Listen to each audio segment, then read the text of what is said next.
அனைவருக்கும் வணக்கம். இன்று உலகில் எங்கெங்கு பார்க்கின்ற பொழுதும் ஏதோ ஒரு கோணத்தில் ஏதோ சில நாடுகளுக்கு இருக்கின்ற பூசல்கள் பெரிதளவாக வெடித்து போரினால் உலகம் பாதிக்கப்பட்டு வருகின்றன. போர் எங்கு நடந்தாலும் இது நம் நாட்டை சார்ந்ததல்ல, நம்மை சார்ந்ததல்ல என்று நம்மால் விலகி நிற்க இயலாது. நம் சமூகம், தமிழ் சமூகம் பல ஆண்டுகளாக பின்பற்றி வருகின்ற நம்முடைய பண்பாட்டின்படி யாதும் ஊரே யாவரும் கேளீர் என்ற ஒரு சிந்தனை கட்டமைப்பை கொண்டு உருவான ஒரு சமூகம் நமது தமிழ் சமூகம்.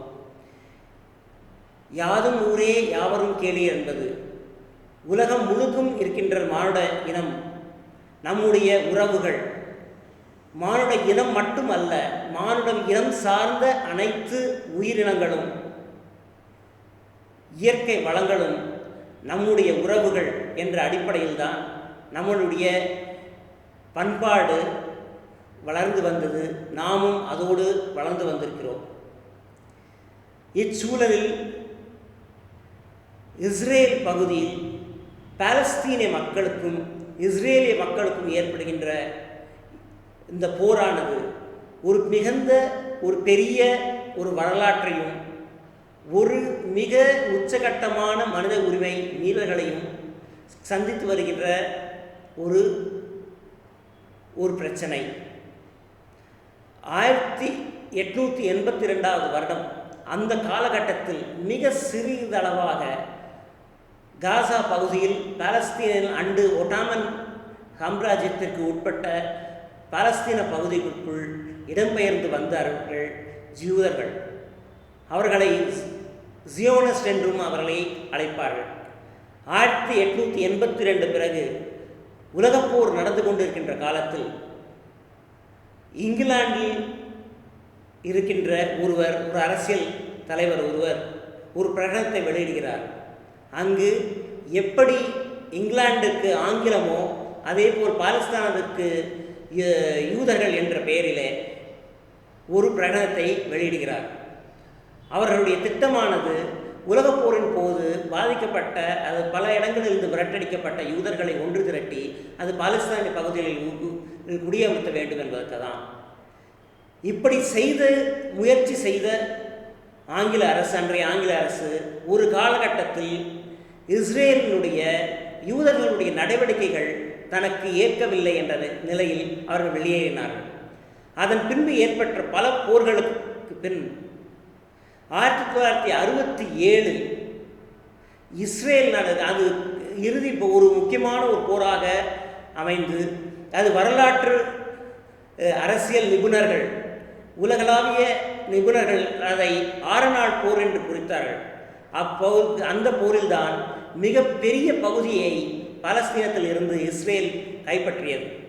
அதன் பின்பு தலையிட்ட ஐநா சபை அங்கு ஒரு சமாதான உடன்படிக்கைக்காக ஒரு திட்டத்தை தீட்ட வேண்டும் என்று முடிவு செய்து 2 ஸ்டேட் பாலிசி என்று அதை கொண்டு வந்தார்கள்.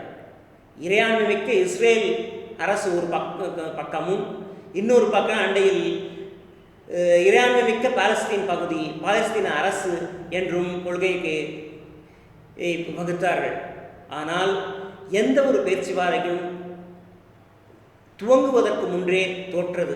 அதற்கு காரணமாக அமைந்தது எல்லோரும் சொன்னது, நீங்கள் 1967க்கு முந்தைய நிலைக்கு நீங்கள் பின்னேற வேண்டும் என்று யூதர்களை அவர்கள் கேட்டுக்கொண்டது தான். அந்த உடன்படிக்கையை ஏற்காமலேயே அவர்கள் அனைத்து அமைதிக்கான உடன்படிக்கைகளையும் பேச்சுவார்த்தைகளையும் அவர்கள் திட்டங்களையும் நிராகரித்தார்கள். இந்த பின்னணியில்தான் இன்று நடந்து கொண்டிருக்கின்ற இந்த போரானது மிக முக்கியமான ஒரு நிலையை அடைந்திருக்கின்றது. போர் என்று வந்த பிறகு 2 நாட்டின் அரசுகளுக்கும் 2 நாட்டு படைகளுக்குமான ஒரு பிரச்சனை அல்ல இந்த போர்.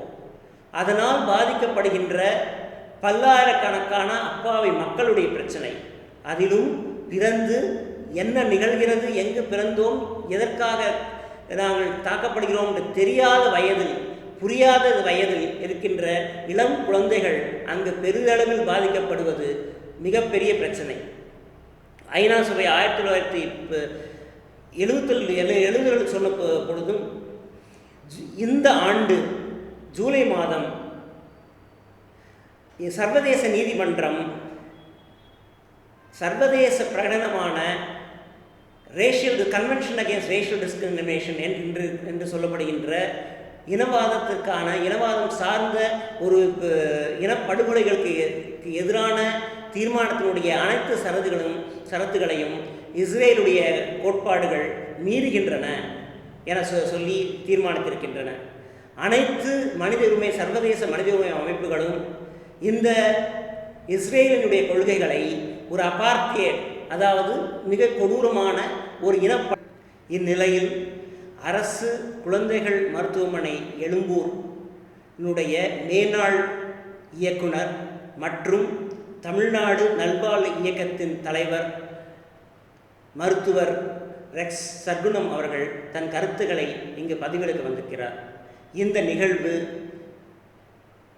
இந்த கருத்துக்கள் குழந்தைகள் தினமான இன்று வெளியிடப்படுவதில் ஒரு சாலச் சிறந்த அல்லது மிக குறிப்பிடத்தக்க ஒரு நிகழ்வாக நாங்கள் இதை பார்க்கிறோம்.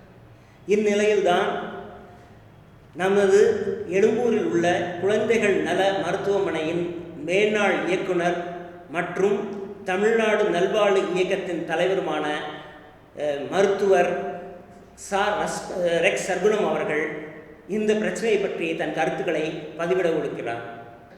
வணக்கங்க. வணக்கம். இன்று இருக்கும் சூழ்நிலையில் 2 பெரிய போர்கள் நிகழ்ந்து கொண்டிருக்கின்றன.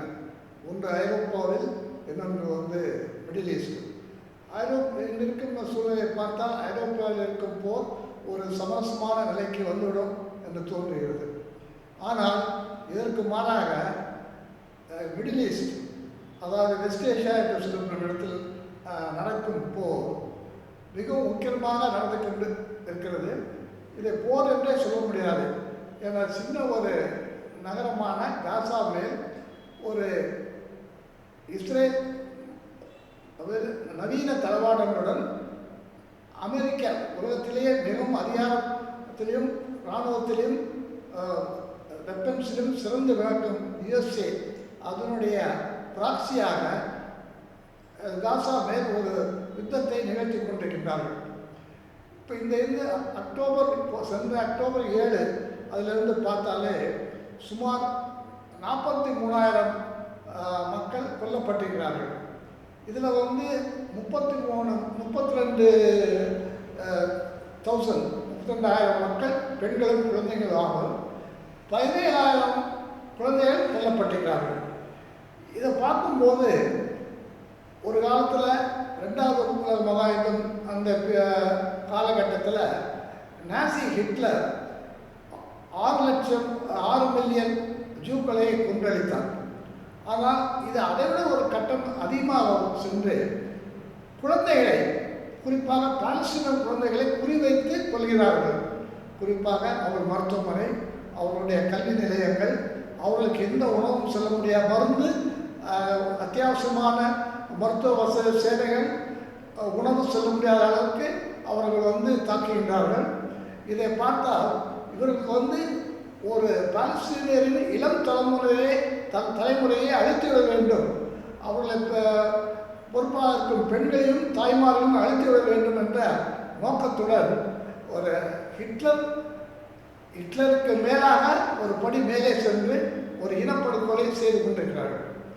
அதுக்கு தீர்வு என்ன? இதை பின்னணியை பார்க்க வேண்டும். தீர்வு என்றால் 2 தீர்வு நம்ம பார்க்கலாம். ஒன்று இந்த ஜியோனிஸ்ட் இஸ்ரேல் அவர்கள் அங்கே இருக்கும் பாலஸ்தீனர்களை, காசா மட்டுமில்லாமல் வெஸ்ட் பேங்க், ஈஸ்ட் ஜெருசலேம் எல்லாமே அவர்களை அழித்து, இல்லாட்டால் அவர்களை 2வது குடிமக்களாக்கி தங்களுடைய இன மக்களை அவரை குடியேற வைப்பது. ஜனநாயக பூர்வமாக எல்லோரும், இஸ்ரேல் உட்பட அமெரிக்கா உட்பட எல்லா நாடுகளும் அங்கீகரிக்கப்பட்ட ஒரு தீர்வு 2 ஸ்டேட் சொல்யூஷன், 2 நாடுகள் தீர்வாக இருக்கும். ஒன்று ஒரு தனி சாவரியனாக இஸ்ரேலும் இருக்கும், சரி சாவரியன் கண்ட்ரியாக இஸ்ரேலும் இருக்கும். இன்னொன்று ஒரு தனி சாவரின் கண்ட்ரியாக பாலஸ்தீனம் இருக்கும். இதற்கு பின்னணி என்ன என்பதை நாம் பார்க்க வேண்டும். இதை பார்க்கும்போது முதல்ல ஒன்று சொல்ல விரும்புகிறது, நீங்கள் சுமார் ஒரு 1900 அந்த 900 அதாவது 20ஆம் நூற்றாண்டு தொடக்கத்தில் யூதர்கள் பாலஸ்தீனில் சில 1000 மக்கள் தான் இருந்தார்கள். அந்த நேரத்தில் அரேபிய பாலஸ்தீனர்கள் சுமார் 7 லட்சம் பேர் இருந்தார்கள். ஆனால் காலகட்டத்தில் 1917ஆம் ஆண்டு பால்ஃபர் அவங்க தான் பிரிட்டிஷார் முதல் முறையாக பாலஸ்தீனை துருக்கியர்களிடம் பிடிக்கின்றார்கள். அப்பொழுது அவர்கள் பால்ஃபர் என்பவர் பிரிட்டிஷ் அரசாங்கத்தின் பிரதிநிதியாக ஒரு டிக்ளரேஷன் ஒன்று வெளியிடுகிறார். அதில் அவருடைய பிரித்தாளும் சூழ்ச்சி வெளிப்படுகிறது. எப்படி இந்தியா அந்த பாகிஸ்தான் 2 நாடுகளாக பிரிக்க வேண்டும் என்று அவர்கள் முன்முயற்சி எடுத்தார்களோ, அதே போல் யூதர்களுக்கு என்று தனி நாடு வேண்டும். அது வரைக்கும் ஒரு கோரிக்கை ரொம்ப சின்ன அளவில் தான் இருந்தது. அது நாடு வேண்டும், யூதர்களுக்கு ஒரு நாடு வேண்டும் என்று அவர் ஒரு ஓப்பன் கால் கொடுக்குறாரு. அதுக்கப்புறம் தான் அந்த பிரச்சனை தீவிரமானது. ஆனால் அப்போது கூட ஒரு 30,000-40,000 யூதர்கள் தான் பாலஸ்தீனில் இருந்தார்கள். ஆனால் இன்றைய காலகட்டத்தில் 7 மில்லியன் பாலஸ்தீனர்கள் இருக்கிறார்கள், 7 மில்லியன் யூதர்கள் இருக்கின்றார்கள். எப்படி 7,000 இருந்த யூதர்கள் ஒரு நூற்றாண்டில் 7 மில்லியனாக மாற முடிகிறது? இது ஒரு ஃபிசியாலஜி அடிப்படையில் இருக்க இனப்பெருக்கமா, இல்லது ஒரு கால்குலேட்டட், அதாவது தாம் சிந்தித்து அதை முடிவெடுத்து செயல்படுகின்ற ஒரு டெமோக்ரஸி, மக்கள் பாப்புலேஷன் அந்த மாற்றங்களை கொண்டு வரும் ஏற்பாடா என்பது நமக்கு தெரியுது. இதுக்கு பின்னாடி என்ன பார்க்கணும்னாக்கா, இவர்கள் யூதர்கள் ஒரு காலத்தில் சில காலம் இருந்தார்கள். சொல்லப்போனால் அதாவது நம்ம இதை 2ஆக பிரிக்கணும். கிறிஸ்துவ முன், கிறிஸ்துவுக்கு பின். கிறிஸ்துவுக்கு முன் ஒரு 2000 ஆண்டுகள், கிறிஸ்துவுக்கு பின் ஒரு 2000 ஆண்டுகள். கிறிஸ்துவுக்கு முன் 2000 ஆண்டுகளில் அவர்கள் காட்டும் அவருடைய எவிடன்ஸ் எல்லாமே முக்கியமாக ஒரு நம்பிக்கையின் அடிப்படையில் ஒரு மறைநூல்களை சார்ந்ததாக இருக்கின்றது. சரித்திர அடிப்படை ரொம்ப குறைவாக இருக்கும். அவர்கள் காட்டும் மறைநூல் அந்த அடிப்படையே அவர்கள் எப்படி திருத்தி மாற்றம் செய்து ஏமாற்றுகிறார்கள் என்பது தெரிய வரும். ஒரு 4000 ஆண்டு, அதாவது கிறிஸ்துவுக்கு 2000 ஆண்டு முன்னால் அப்ரஹாம் என்று ஒருவர் கிறிஸ்துவ மக்கள், பின்னால் இருந்த கிறிஸ்துவ மக்கள், இஸ்லாமியர், யூதர்கள் எல்லாருக்கும் போற்றுதலுக்கு உரியராக இருந்தார். ஒரு பெரிய மகானாக இருந்தார். அவர் அந்த நூல்கள் படி என்ன சொல்லப்படுகிறது என்றால், பெரிய மகன் இஸ்மாயில், 2வது மகன் ஐசக்.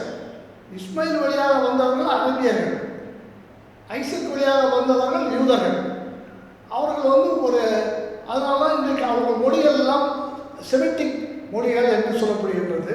அவர்களுக்கு ஒரு பொது பாரம்பரியம் இருந்தது.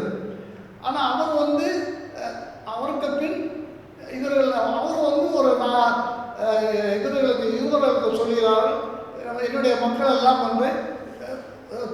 பாலஸ்தீனுக்கு சென்று வாழ வேண்டும், உங்களுக்காக கடவுளால் தேர்ந்தெடுக்கப்பட்ட இடம் என்று குறிப்பிடப்படுகிறது. ஆனால் அவர்கள் அந்த 4000 ஆண்டுகளில் தொடர்ந்து அவர்கள் இருக்கவில்லை. 2000 ஆண்டு தொடர்ந்து இருக்கவில்லை. முதலில் கொஞ்சம் கொஞ்சமாக குடியேறுகிறார்கள், வேறு மக்களும் இருக்கின்றார்கள். அப்படி இருக்கும்போது அவர்களுக்கு சமரசமும் சச்சரவும் ஏற்பட்டிருக்கிறது. ஒரு சுமார் அது பெரும் பஞ்சம் வருது, இயற்கை பேரழிவு வருது. பஞ்சத்தால் யூதர்கள் எல்லாம் எகிப்துக்கு குடிபெயர்ந்தார்கள். அங்கு ஃபேரோ ஆட்சியில் அடிமைகளாக்கப்பட்டிருக்கிறார்கள். என்ன சொல்லப்படுகிறது என்றால், 3000 ஆண்டு, அதாவது கிறிஸ்துவுக்கு முன் 1300 ஆண்டு முன் அவர்கள் மோசஸ் என்பவர் அவர்களை விடுதலை செய்து இஸ்ரேலுக்கு அழைத்து சென்றார் என்று சொல்லப்படுகிறது. அதன் பிறகு அவர்கள் வந்து ஆட்சி செய்வதில் எல்லா இன மக்கள், அவங்களுக்கு வந்து கேனனைட்ஸ் இருக்காங்க, பாபிலோனியன்ஸ் இருக்காங்க, அசீரியன்ஸ் எல்லாம் இருக்காங்க, அதோட யூதர்களும் இருக்கின்றார்கள். சுமார் 1000 BC-யில் தான், அதாவது பிஃபோர் கிரைஸ்ட் ஏரியா, அதில் தான் அவர்களுடைய மன்னன் டேவிட் என்பவரும் அவருடைய பின் வந்த கிங் சாலமன் என்று புகழ்பெற்ற அரசரும் ஆட்சி செலுத்தி சுமார் 500 ஆண்டுகள் அவர்கள் அந்த ஜூயிஷ் கிங்டம் என்று இருந்தது. அது 500 பிஃபோர் கிரைஸ்ட் ஏரியாவில் அவர்கள் வந்து பாபிலோனியன்ஸால் தோற்கடிக்கப்படுகிறார்கள். அதற்கு பின் அவர்களால் வந்து பல தோல்விகள் ஏற்படுகிறது. கிறிஸ்துவ முன்னால் ரோமானியர்கள் சீசர் ஆட்சி ஏற்படுகிறது. சீசரை எதிர்த்து இவர்களால் போரிட கலகம் செய்தாலும் கடுமையாக அடக்கப்படுகிறார்கள். அப்பொழுதெல்லாம் அவர்கள் வந்து ஆட்சியில் இல்லை. அப்போ சொல்லப்போனால் இவர்கள் சுமார் 500 ஆண்டுகள் தான் பிஃபோர் கிரைஸ்ட் ஆட்சி செய்திருப்பார்கள். அவர்கள் சொல்வதை ஏற்றுக்கொண்டால் கூட 1000 ஆண்டுகள் தான் இஸ்ரேலில் வாழ்ந்து கொண்டிருப்பார்கள்.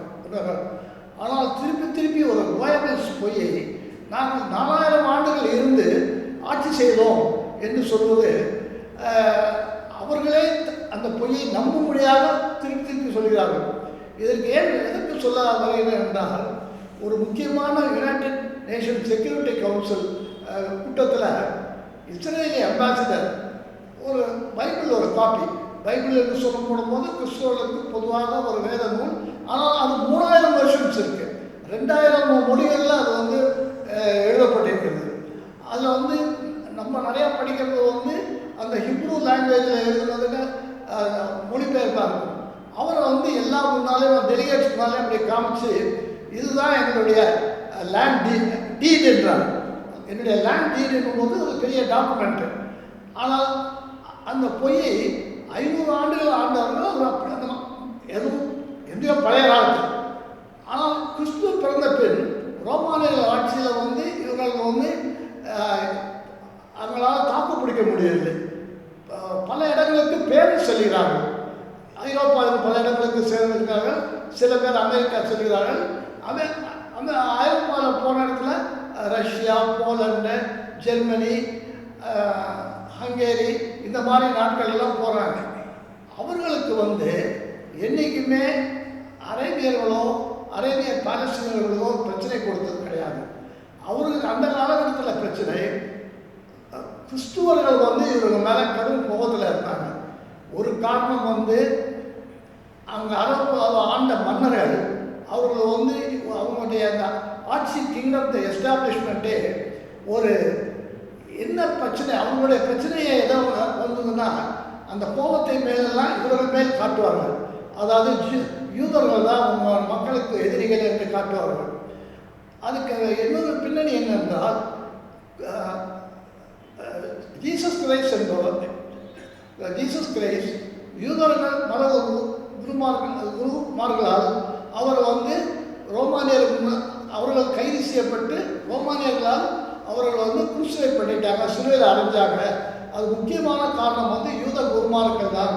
அவரை வந்து துரோகம் செய்ததே வந்து ஜூடா என்ற ஒரு சிஷ்யர் தான் அப்படின்ற ஒரு நம்பிக்கையை மக்கள் முன்னால் ஒரு வெறுப்பை ஏற்பட செய்தார்கள். அதான் நீங்கள் பார்த்தீங்கன்னா ஒரு ஷேக்ஸ்பியர் காலகட்டத்தில் கூட வெனிஸ் மர்ச்சன்ட் ஆஃப் வெனிஸ் என்ற ஒரு புகழ்பெற்ற அவருடைய ஷேக்ஸ்பியர் படைப்பில் ஷைலக் என்ற ஒரு பாத்திரத்தை, யூத பாத்திரத்தை ரொம்ப மோசமாக சித்தரிச்சிருப்பார். அதனால அங்கே இருந்த மக்கள்கிட்ட அது பெரிய வரவேற்பு இருந்தது.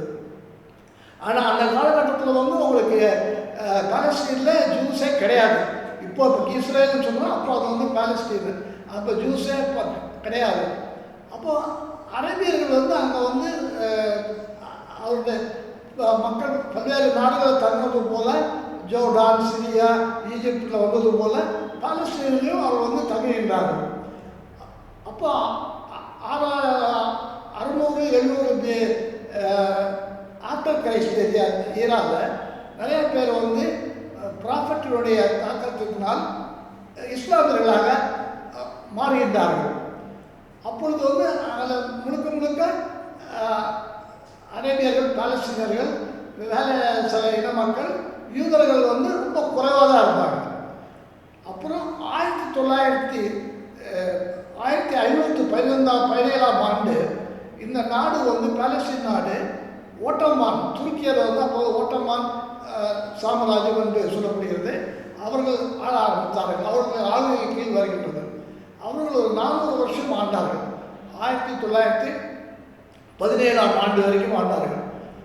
முதல் மகாப்போரில் துருக்கி வந்து ஆஸ்திரியா, ஜெர்மனி எல்லாம் ஒரு பக்கம் இருந்தனால துருக்கி வந்து தோற்கடிக்கப்பட்டவன் பால்ஃபர் பிரிட்டிஷ் பிரதிநிதியாக ஒரு மோசமான ஒரு அறிக்கையை வெளியிடுகிறார்.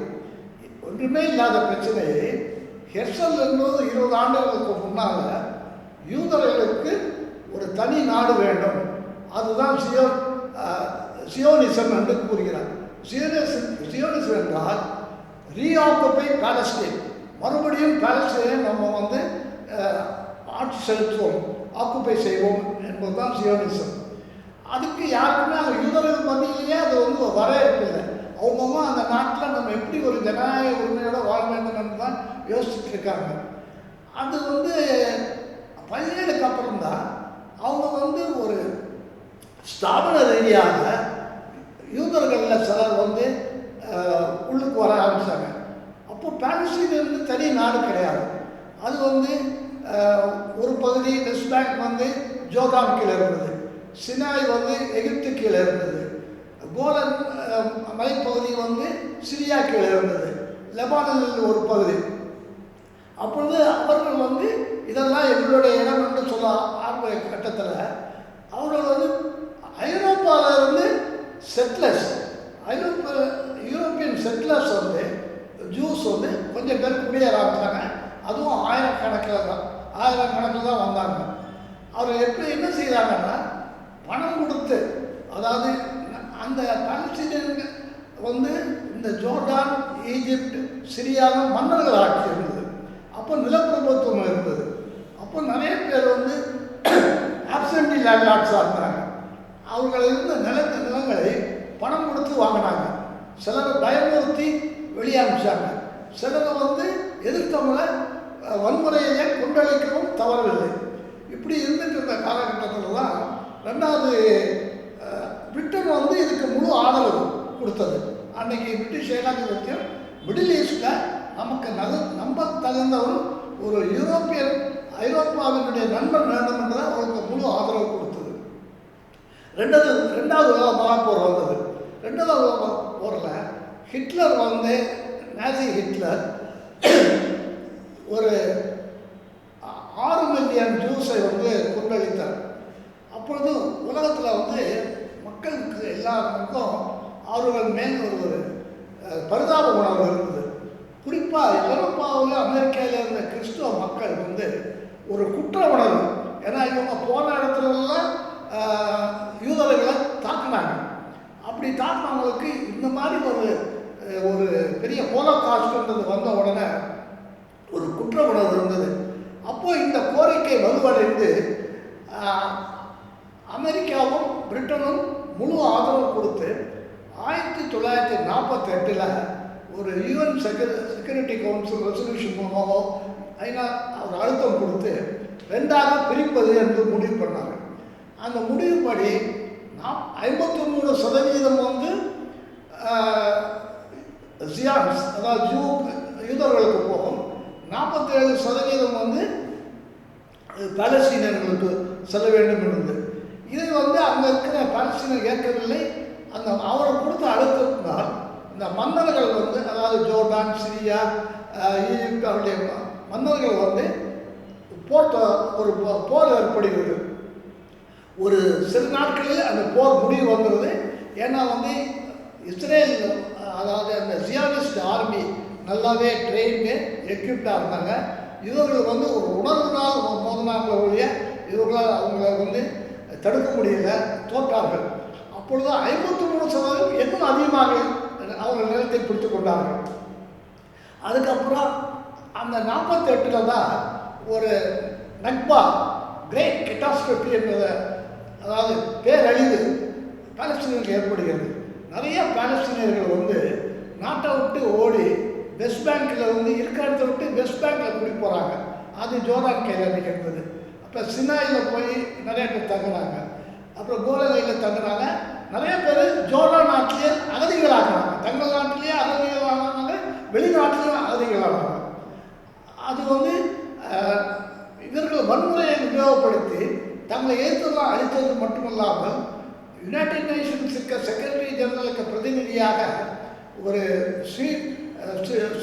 Sweden ambassador, Sweden red cross தலைவர், அம்பாசிடரில் ரெட் கிராஸ் தலைவர் வந்து அதை ஆய்வு செய்து ஒரு அறிக்கை கொடுத்தார். அதில் வந்து வன்முறையினால் நிறைய பாலஸ்தீனர்கள் அழிக்கப்பட்டார்கள், துரத்தப்பட்டார்கள். அந்த கொடுத்த அடுத்த நாளே அவர் வந்து அந்த ஜியோனிஸ்ட் பயங்கரவாதிகளால் சுட்டுக் கொல்லப்பட்டார். அதனால் ஒரு வன்முறையினால் ஆட்சியில். ஆனால் இந்த இவ்வளவு காலகட்டத்திலையும் 1938 ஒரு பெரும் மகா தலைவர், உலகத்திலே பெரிய மகா தலைவர், போற்றும் தலைவர் நம்ம இந்தியாவுடைய மகாத்மா காந்தி சொல்கிறாரு. அதாவது தனி நாடுன்னு அவருக்கு நிறைய யூத நண்பர்களும் இருந்தாங்க. அவர் அப்பவுமே சொல்கிறாரு, தனி நாடு என்பது ஒரு நியாயமான தீர்வாக இருக்காது.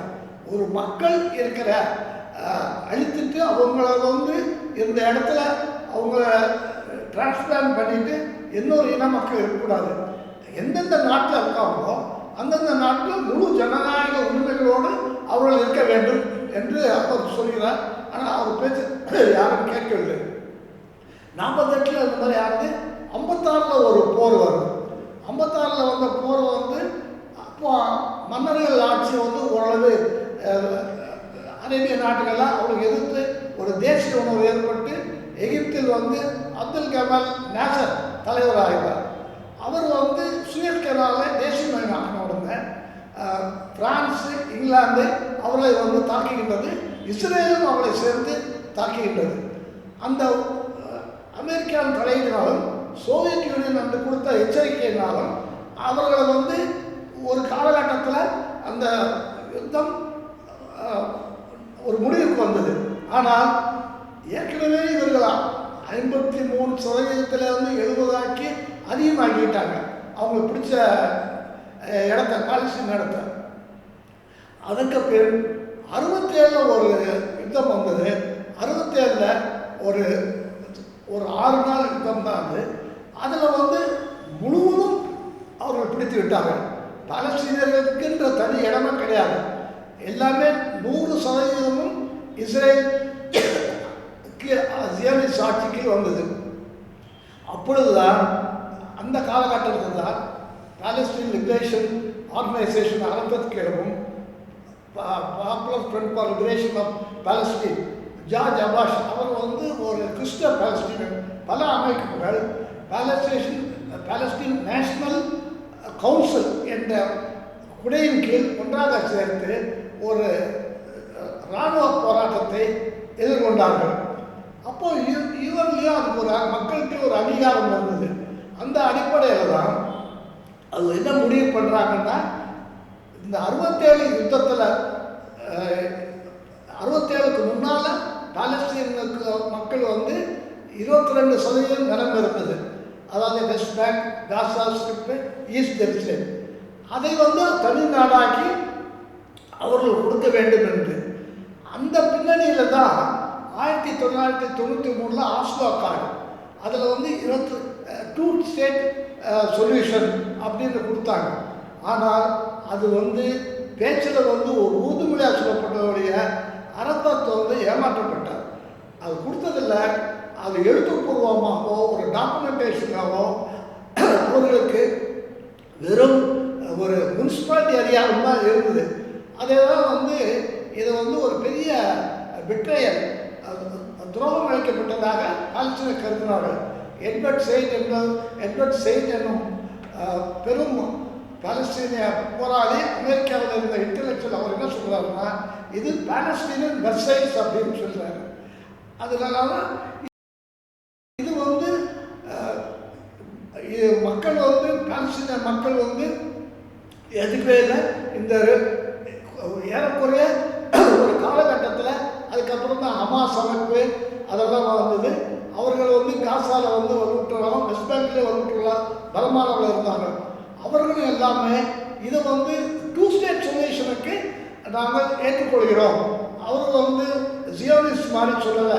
அவர்கள் ஆக்சுவலாக ஒரு 2000 ஆண்டுகள், இன்னைக்குலேருந்து ஒரு 2500 ஆண்டுகள் இருந்தவர்கள் இருந்தால் இன்றைக்கி பாலஸ்தீன்ஸ் தான் அந்த லேண்டில் இருந்திருக்காங்க. ஆனால் அவர்கள் வந்து இருக்கும் சூழ்நிலையில் அமைதியாக நமக்கு தனி நாடு இருந்தால் போதும், அது 22% இருந்தாலும் நாங்கள் ஏற்றுக்கொள்கிறோம் என்று சொல்லுவாங்க.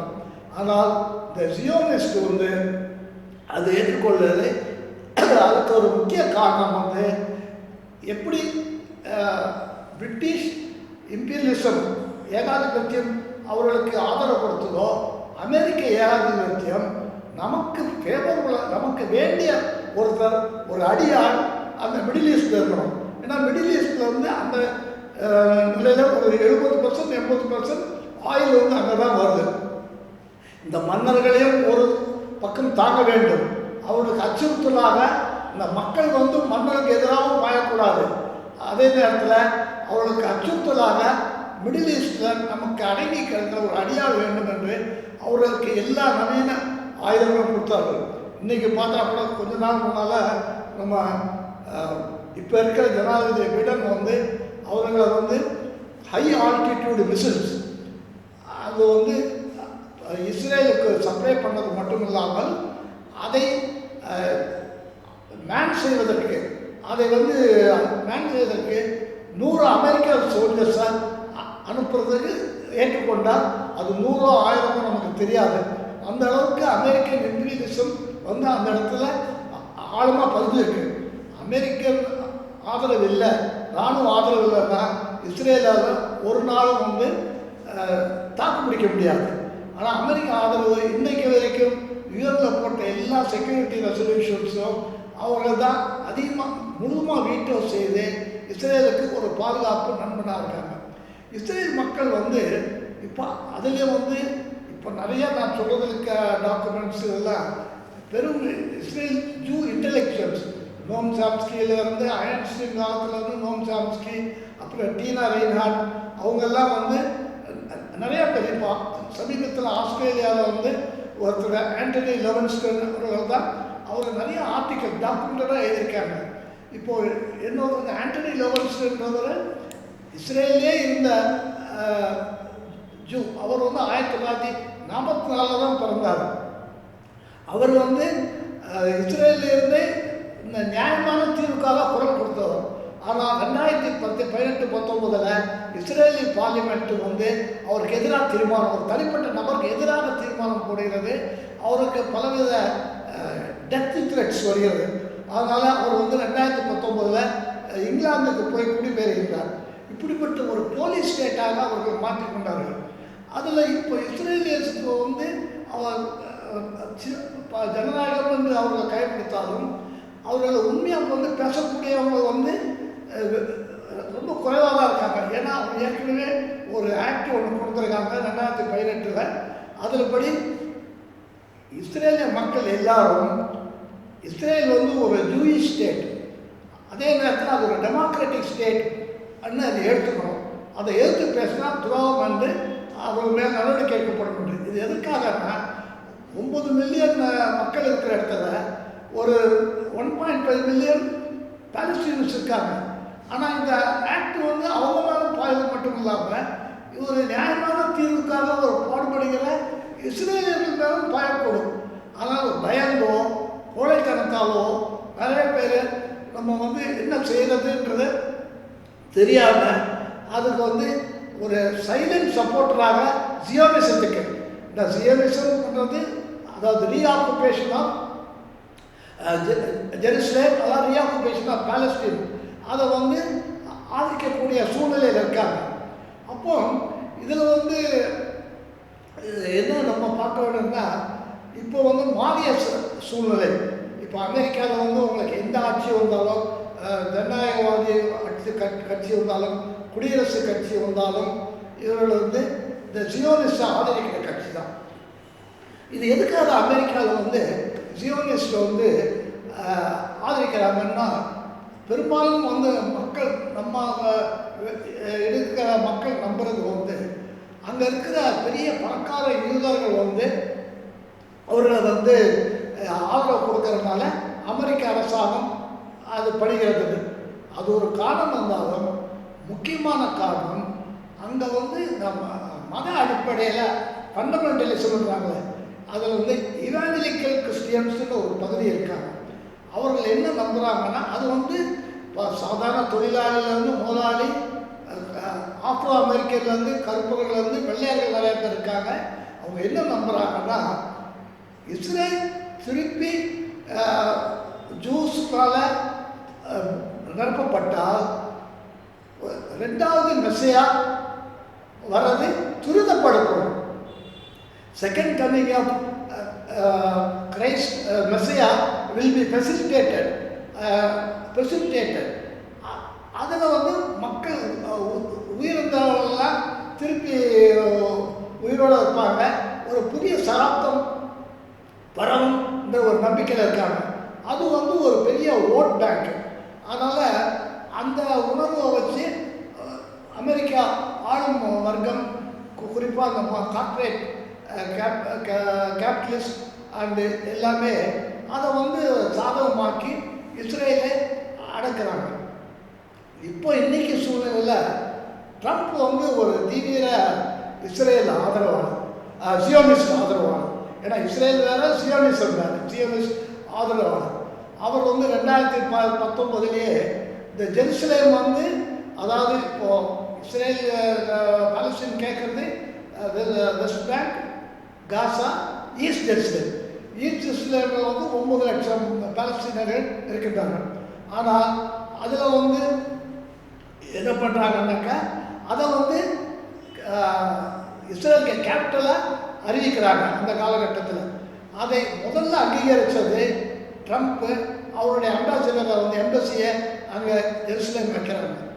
இன்னும் சொல்ல போனால் இன்றைக்கி வந்து புதுசாக இப்போது சமீபத்தை டெவலப்மெண்ட்டில் என்னென்னா, இவர் நெத்தன்யாஹூ பிரைம் மினிஸ்டர் வந்து அப்போ அவருக்கு டிஃபென்ஸ் மினிஸ்டரை டிஸ்மிஸ் பண்ணிவிட்டு புதுசாக ஒரு டிஃபென்ஸ் மினிஸ்டர் போட்டிருக்காரு. அவர் அந்த காலகட்டத்தில் சொன்னவர், ட்ரம்ப்புக்கு வந்து நம்ம ஒரு பெரிய மானுமெண்ட் வைக்கணும், நம்மளை ரொம்ப ஆதரிக்கிறவங்க. அப்படிப்பட்ட ட்ரம்ப் வந்து இந்த சூழ்நிலையில் என்ன நிலையை எடுப்பார்? ஏன்னா அவர் ஜனாதிபதி ஆகுனால சொல்லியிருக்காரு, நான் உலகத்தில் போர்கள் தடுப்பதை வந்து போர்கள் நிகழ்வதை நான் வந்து அமெரிக்கா போரை நிறுத்த வேண்டும்.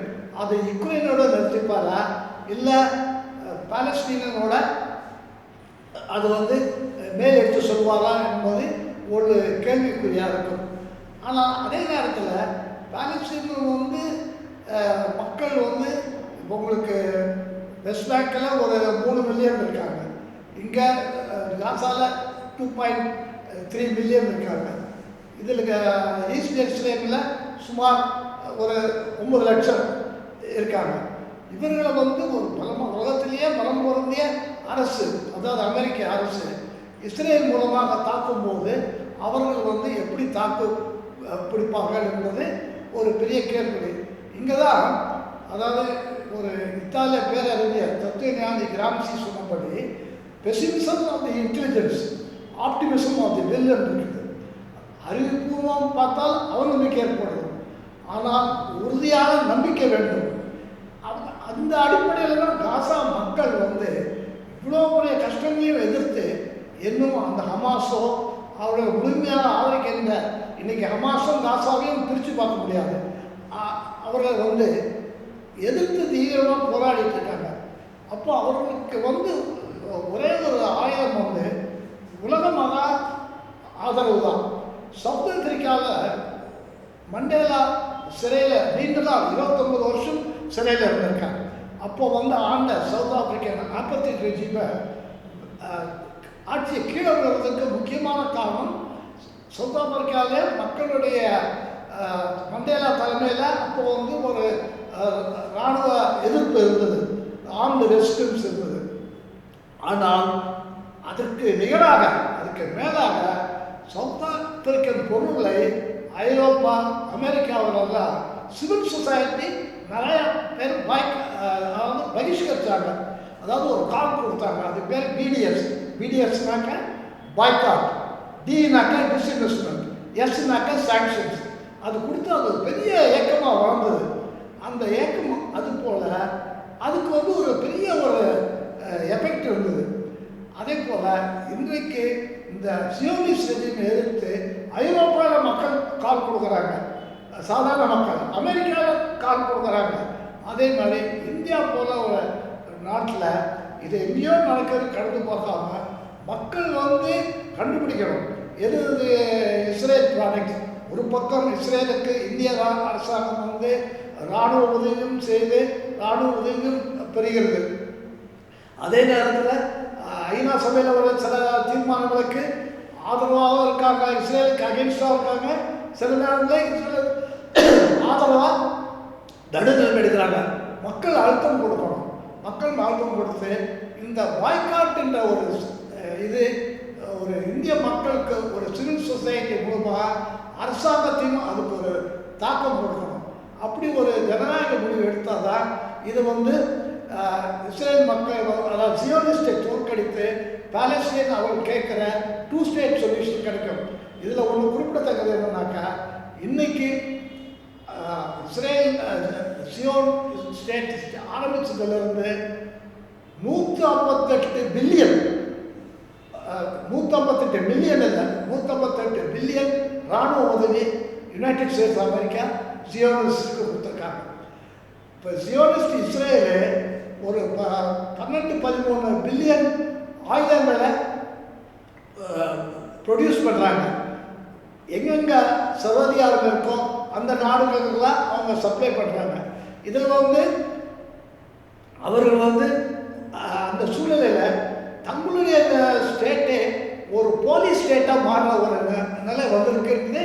அமெரிக்காவில் இருக்க வால்ட் என்ற பேரறிஞர் சொல்லுகிறார். அவர் என்ன சொல்லியிருக்காருன்னா, நமது இந்தியன் டாமிஸ் அகமண்ட் என்ற ஒரு அம்பாசிடராக இருந்தவரை அவரை கோட் பண்ணுறாரு. என்ன சொல்கிறாங்க, இஸ்ரேலிய பெரும் இப்போ நிறைய அறிவுஜீவிகள், ஓரளவு நல்ல உலகம் படைத்தவர்கள், மனிதாபிமானம் இருக்கிறவர்கள், இதை வந்து இந்த மாதிரி ஒரு சூழ்நிலையில் எவ்வளோ நாள் நம்ம தாக்கு பிடிக்க முடியும், நம்ம திருப்பி வெளிநாடுகளுக்கு போயிடலாமா, ரிவர்ஸ் எமிகிரேஷன் அன்று இது கடைப்பிடிக்கலாமா அப்படின்றது யோசிச்சுட்டு இருக்காங்க. இது வந்து ஒரு இது இந்த காலகட்ட சூழ்நிலை இதெல்லாம் சாதகமாக்கி உலகத்தில் இருக்கிற மக்கள், குறிப்பாக இந்தியாவில் இருக்கிற மக்கள் இஸ்ரேலுக்கு இந்த காரணங்களுக்கு இதுதான் காரணம். அதாவது இன்னும் திருப்பி சொல்ல போனால் நிறைய பேர் என்ன நினச்சிட்டு இருக்காங்கன்னா, இஸ்ரேல் என்ற ஒரு நாடு 1948 வரும்போது அது ஒரு பாராந்தரையாக இருந்தது, ஒரு பாலைவனமாக இருந்தது. இவங்க ஜூஸ் தான் வந்து அதை வந்து பெரிய வளர்ச்சி செய்தார்கள், தோட்டங்கள் போட்டார்கள், வயல்கள் வந்தார்கள். ஒரு தவறான இது இருக்குது. அது வந்து அவங்களுடைய ப்ராபகண்டா விஷயத்தில் பண்ணது. அப்படி கிடையாது. ஏற்கனவே அது வளர்ந்திருந்த நாடு, ஆர்ச்சிப்ஸ் இருந்தது, தோட்டங்கள் இருந்தது, நல்லா வயல் கல்டிவேஷன்லாம் இருந்தது. மக்கள் வந்து சுயசார்புடன் இருந்தார்கள். அதை வந்து மக்கள் வந்து உணர்ந்து இதுகளுக்கு வந்து ஒரு போராட்டம் மூலமாக, அதாவது காந்தி வழியில், அமைதியான வழியில் பகிஷ்கரிப்பு, அவர்கள் சாமான்களை வாங்கக்கூடாது, கம்பெனிகள் இன்வெஸ்ட் பண்ணக்கூடாது, அவர்கள் மேல் சாங்ஷன்ஸ் போடணும் அப்படின்ற சவுத் ஆப்பிரிக்கா அப்பத்தின் ரெஜிம் மேலே எப்படி உலகம் வந்து உலக மக்கள் வெற்றி கண்டார்களோ நாமும் வெற்றி கடலாம். அதனால் பாலஸ்தீன மக்கள் கட்டாயமாக இன்ஸ்டேட் சொல்யூஷனை அடைவார்கள் என்ற நம்பிக்கையுடன் கூறி நான் விடைபெறுகிறேன். நன்றி, வணக்கம். நவம்பர் 14ஆம் தேதியே ஜவஹர்லால் நேரு நம்முடைய பிரசிடென்டார் பிரதமர் அவருடைய பிறந்தநாளை குழந்தைகள் நாளாக ஒவ்வொரு வருடமும் கொண்டாடுகிறோம். ஆனால் நமது அரசு, மத்திய அரசு சரி, மாநில அரசோ குழந்தைகளுக்கு நிறைய முக்கியத்துவம் கொடுக்கின்றது. ஆனால் இன்று பாலஸ்தீனியரில் குழந்தைகள் நிலை என்ன? ஏற்கனவே குறிப்பிட்டபோது 17,000 குழந்தைகள் தாக்கப்பட்டிருக்கிறார்கள், கொல்லப்பட்டிருக்கிறார்கள். அதாவது சியோனிஸ்ட் அவர்களை டார்கெட் குறியாக அவர்களை தாக்கி கொள்கின்றார்கள். அது மட்டும் இல்லாமல் அவர்களுடைய குழந்தைகளை மருத்துவமனை அங்கே ரெய்டு என்ற இதுலேயும் அங்கே இருக்கிற தாக்குதலாளர்கள், டாக்டர்கள், செவிலியர்கள், மருத்துவ ஊழியர்கள் கொல்லப்படுகிறார்கள். டாக்டர் அத்தியாவசியமான அவசர எமர்ஜென்சி ட்ரீட்மெண்ட் கூட பண்ண முடியாத சூழ்நிலை இருக்குது. குழந்தைகள் நிறையா பேர் காலையிலேருந்து கையிலேருந்து பாதிக்கப்பட்டு அந்த மோசமான சூழ்நிலை மருத்துவ உதவி கூட கிடைக்காம ரொம்ப கஷ்டப்படுறாங்க. இன்னொன்று, அவங்களுக்கு உணவு அத்தியாவசியம் வேண்டியது அதெல்லாம் கூட கிடைக்கிறதுக்கு ஊட்டச்சத்து கிடையாது. பிளாக்கேட் பண்ணுறாங்க. தாய்மார்களுக்கும் சரி குழந்தைகளுக்கும் ஊட்டச்சத்து இல்லை. அதனால் அவங்க கம்ப்ளீட்டாக அதை ஒரு பிளாக்கேட் மூலமாக அது வர்றதை தடை செய்கிறாங்க. குழந்தைகள் உயிரோடு இருக்க குழந்தைகள், உடலால் பாதிக்கப்பட்டவர்கள் நிறைய பேர் இருக்காங்க. அதோட நோய்கள் வந்தாலும் மருந்து, எஸ்பெஷலி ஆன்டிபயாட்டிக்ஸ் அவங்களுக்கு கிடைக்கல. அதனால் நோயால் இயற்கையின் உதவியினால தான் சிலர் மீள முடியுது. சில குழந்தைகள் இறந்து விடுகிறார்கள். மனதிலே அதிகமாக பாதிக்கப்படுகிறது. இந்த குழந்தைகளுக்கு அவர்களுக்கு ஒரு அறிவுரையோ கவுன்சிலிங்கோ கொடுக்குற நிலையில் காசா மக்கள் மருத்துவர்களோ அதில் சிவில் சமூகமோ இல்லை. இவ்வளோ பெரிய அநியாயமான அட்டாக், அதாவது தாக்குதல் நடந்துகிட்ருக்கு. அது முழுக்க முழுக்க நம்ம சொல்ல போனால் அந்த சியோனிஸ்ட் ரெஜிமும் அதை தூக்கி பிடித்திருக்கும் அமெரிக்க அரசும் தான் முக்கிய காரணம். அதனால்தான் அந்த காலகட்டத்திலேயே மகாத்மா காந்தி வழிகாட்டுதலுடன் ஜவஹர்லால் நேரு பிரதமராக வந்த பிறகு இஸ்ரேலை அங்கீகரிக்காத நாடுகளாக ஒன்று இருந்தது இந்தியா ஒன்று. இந்தியா, அப்போது இருந்த யுகோஸ்லேவியா போன்ற நாடுகள், அப்போ இருந்த ஈரான், அதெல்லாம் இருந்தது. ஆனால் 92க்கு அப்புறம் தான் அவங்களுடைய டிப்ளமேட்டிக் ரிலேஷன் ரெஸ்டோர் ஆச்சு. இப்போ இந்திய அரசாங்கம் என்ன செய்யணும்னாக்கா, இந்த குழந்தைகளை பாதுகாக்கணும், குழந்தைகளுக்கு முழு வசதி செய்யணும், அவருடைய தாக்குதல் இருக்கக்கூடாது, இந்த மாதிரி உடைய அணுகுமுறையை ஒரு அழுத்தம் கொடுக்கலாம். ஏன்னா இஸ்ரேலில் ஒரு அரசு இருக்குது, எம்பசி வச்சுருக்காங்க, இது பண்ணுவாங்க. நமக்கு எம்பசி அங்கே இருக்குது, அவங்க எம்பசி இங்கே இருக்குது. அதனால் அழுத்தம் கொடுத்து குழந்தைகளுக்கு முழு பாதுகாப்பு கொடுக்கணும், அதை சொல்லி இது பண்ணணும், அதுக்கு அழுத்தம் கொடுக்கணும். இல்லாட்டா கூட வரக்கூடிய காலங்களில் யூஎனில் வர எல்லா ரெசல்யூஷனும் ஜியோனிஸ்டுக்கு எதிராக வர்றதுக்கெல்லாம் முழு ஆக்டிவ் ஆதரவு கொடுக்கணும். அதோட அவர்கள் இந்த மாதிரி ஒரு பாய்காட்டுன்றதை எடுத்துகிட்டு இருந்ததை அரசே முன்னிருந்து நடத்தணும். அவர்களோட எந்த ஒரு வணிக உறவு, வாணிக உறவு, இராணுவ உறவுகள்லாம் அவர்களை நிறுத்திடணும். அதே நேரத்தில் இன்னும் சொல்ல போனால் அந்த கான்சுலர், அதாவது அம்பாசிடர்லேருந்து அம்பாசிடர் வச்சுருக்கோம், அந்த உறவை நாங்கள் கீழே கொண்டுருவோம், டவுன் கிரேட் பண்ணுவோம் என்ற ஒரு பயமுறுத்தலை கொடுத்து தேவைப்பட்டால் இந்திய அரசு அதை செய்ய வேண்டும். அப்படிதான் இந்த குழந்தைகளுக்கு ஒரு முழு பாதுகாப்பு கிடைக்கும். அதுக்கு என்னென்ன செய்ய முடியும், நம்ம அரசும் கொடுக்கணும், நம்முடைய சிவில் சொசைட்டியும் மக்களும் அதுக்காக ஒரு அழுத்தம் கொடுக்கணும். நன்றி மருத்துவர்களே. இன்று நாம் குழந்தைகளுக்காக ஒரு நாள், ஆண்டில் ஒரு நாள் குழந்தைகளுடைய உரிமைகள், அவர்களுடைய வளர்ச்சிக்காக அர்ப்பணித்து அவர்களை பற்றி நாம் சிந்திப்பதற்காக ஒரு நாளாக இன்று நாம் கொண்டாடி கொண்டிருக்கிறோம். இந்த நாள் குழந்தைகளுக்காக ஏன் நாம் அதிக முக்கியத்துவம் கொடுக்க வேண்டும் என்பது, நம்முடைய வளர்ச்சி, நம்முடைய இனத்தினுடைய வளர்ச்சி அனைத்தும் குழந்தைகள் வாயிலாக தான் நடைபெற வாய்ப்பு உண்டு. குழந்தைகள் நன்காக, ஆரோக்கியமாக, அறிவு ரீதியாகவும், உடல் ரீதியாகவும், மன ரீதியாகவும் வளர்ச்சி, ஒரு முழுமையான வளர்ச்சியை பெற்று வளர்கின்ற பொழுதுதான் நமது அடுத்தடுத்த சங்கதிகள் மூலமாக நமது இனமும் நாடும் இந்த உலகமும் ஒரு முழுமையான ஒரு சமூகமாக, ஒரு முழுமையான ஒரு உலகமாக, ஒரு முழுமையான ஒரு மாநில இனமாக வளர்ந்து வருவதற்கான வாய்ப்புகள் உண்டு. அத்தகைய வாய்ப்புகள் அந்த பாலஸ்தீன குழந்தைகள் இழந்து வருகிறார்கள். அவர்கள் வளர்ச்சிக்காக, அவர்கள் வாழ்வாதாரத்துக்கான உரிமைகள் அங்கு பறிக்கப்படுகின்றன. போர் என்பதால் பாலஸ்தீன மக்களுக்கு மட்டுமே அல்ல, ஐயா அவர்கள் மருத்துவர் அவர்கள் சொன்னது போல அங்கு இருக்கின்ற யூதர்களும் விரும்பாத ஒரு போர், அங்கு இருக்கின்ற யூத மக்களினுடைய பிள்ளைகளும் பாதிக்கப்படுகின்ற ஒரு போர். இந்த போர் நிறுத்தப்பட்டு அமைதி நிலைநாட்டப்பட வேண்டும், ஒரு நிரந்தர தீர்வு வர வேண்டும் என்ற கோரிக்கை உலகில் உள்ள அனைத்து மானுடர்களுடைய இதய கோரிக்கையாக இருப்பது ஒன்றும் வியப்பல்ல. அதில் தமிழ்நாடு, இந்தியா போன்ற அமைதியை விரும்புகின்ற ஒரு சமூகம் இதை முன்னெடுத்து வைப்பதும் இக்கருத்துக்களை மேலோக்கி நிறுத்துவதும் இது உலக அரசியல் தலைவர்களுக்கும் அரசியல் சமூகத்திற்கும் நாங்கள் உணர்த்த வேண்டிய ஒரு தருணம் இது. இந்த அமைதிக்கான ஒரு அழைப்பை இந்த நாள் நாம் அழைப்போம், அந்த அழைப்பை விடுப்போம் என்று கூறி முடிவு செய்கிறோம். நன்றி, வணக்கம்.